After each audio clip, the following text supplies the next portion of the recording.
আরে খাওন কি কষ্ট দূরপ্রবাসে আইসা এরকম ভাবে খাওয়া লাগে। এই যে খালে বিলে বন পাতালে এগুলোর মধ্যে পলির মধ্যে ভাত খেয়েছি এর খাবো। এই যে ডাল ডিম আলু ভর্তা।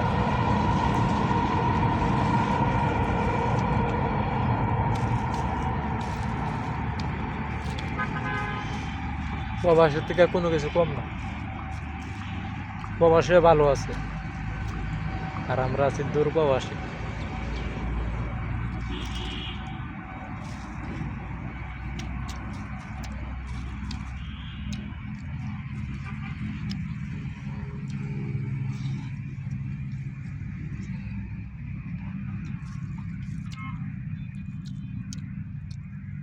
এত কষ্ট করি,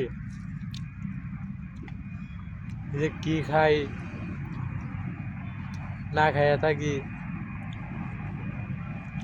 কিন্তু ফ্যামিলির কারণে। তারপরও ফ্যামিলির বুঝাইতে পারি না।